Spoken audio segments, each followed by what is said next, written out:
they've all been banned from TBN. Paul Crouch Jr. was fired from TBN, and his daughters also were banned from TBN. Brittany worked there as the chief financial officer, and she was fired because she was bringing some of the financial improprieties to their attention, and they didn't like it. So they fired Brittany.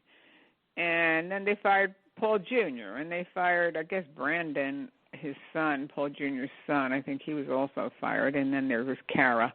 I'm not sure that she worked there, but Paul Jr. has 3 children. And anyway,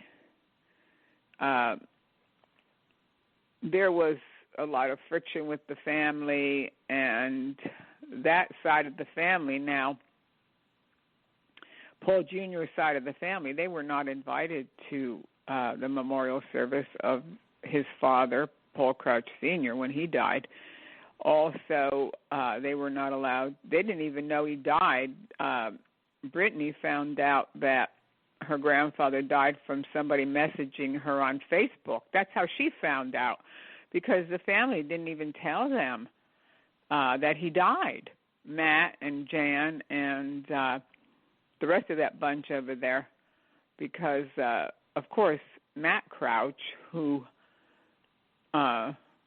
it has been alleged now by Brittany Crouch that Matt is not the biological son of Paul Crouch Sr., that Matt Crouch is actually the son of Jan Crouch and someone she had an affair with, Mr. America Dick Dubois. And if you go on the Internet, you can also see it if you're looking at my program page on Blog Talk Radio. You can see the pictures. And you can see that Matt looks exactly like Dick Dubois. They're twins.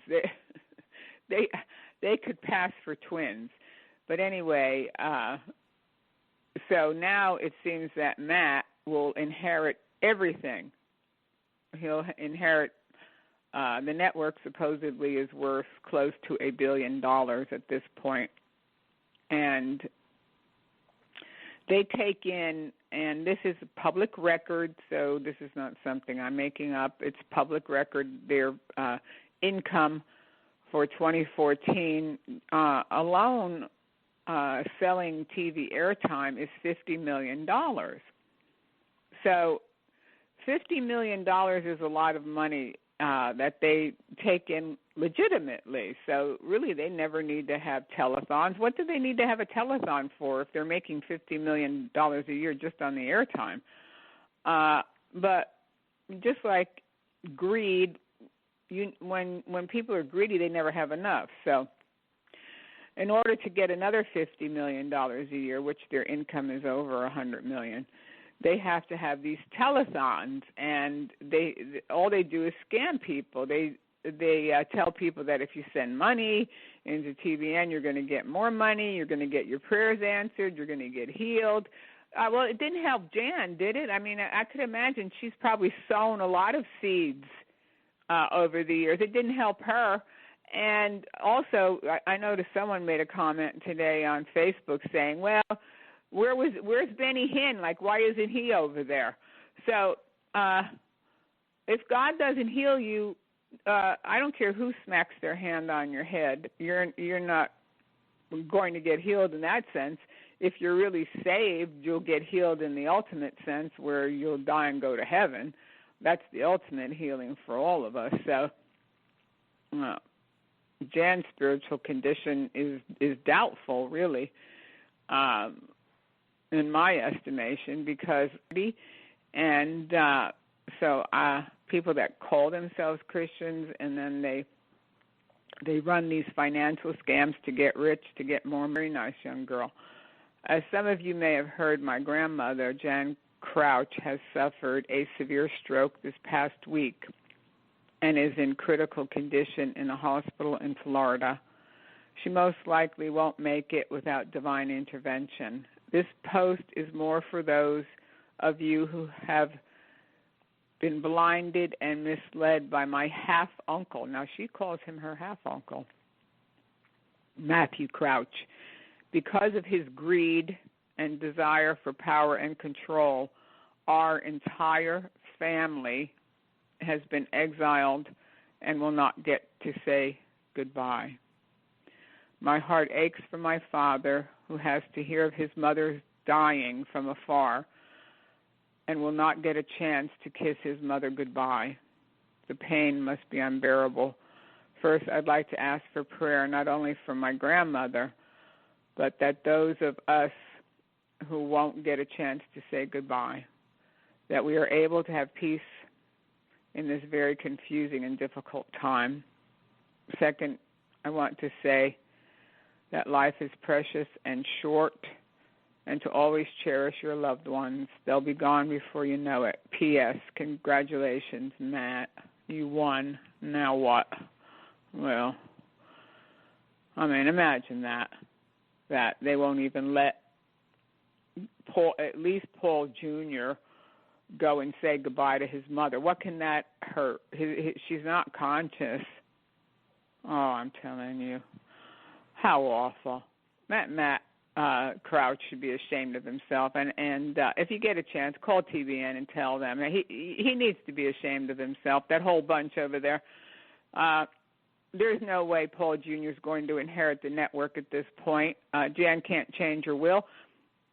I don't know what her will says. We'll be surprised maybe by the will. Maybe she did leave something to Paul Jr. But maybe Matt will inherit it all now, and he'll run it into the ground, I'm sure.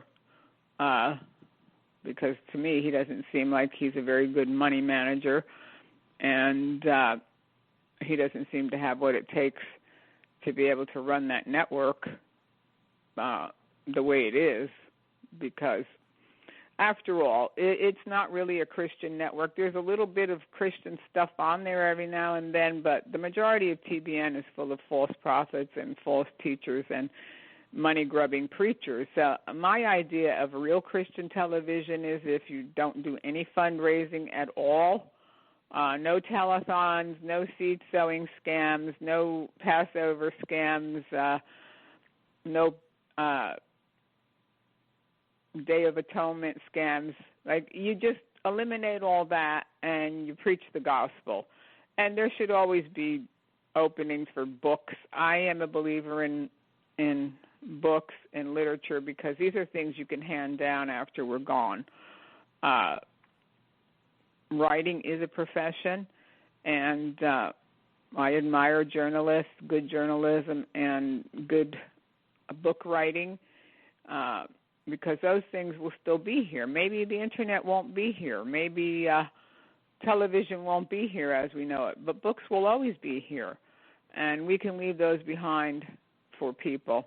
You know, thank God for books like the Fox's Book of Martyrs and the books that have been left behind by many people. So I'm not opposed to Christians selling their books, because you have to work to write a book, and I believe that if you work, you should be paid. So, but my idea of if there's going to be a real future for real Christian television is to have no fundraising at all, not to allow it, and because we don't really see much preaching of the gospel, of the real gospel on television. We see a lot of foolishness. So anyway, if you get a chance to protest, call TBN and tell them that Matt Crouch, he should be ashamed of himself, really, because that is Jan Crouch's son, Paul Crouch Jr., and he should be able to say goodbye to his mother. If he's got a Facebook page or a Twitter page or a Instagram page or whatever, or if you're near the hospital over there in Florida, go over there and stand there with a sign or something and protest, because that's disgraceful. It really is. And when they buried Paul Crouch Sr., they didn't have any big public memorial. And then Jan Crouch buries him in an unmarked grave It's not even a grave. It's one of those where when you go to some cemeteries, they have these stone walls, and then they have these drawers where they put either ashes or maybe some of them have coffins in them. I don't know. But that's where she buried Crouch Jr., and his name isn't even on there. So they didn't think much of him, did they? Nah, they didn't think much of him. I guarantee you he probably had a cemetery plot, and he probably had a headstone of some sort, because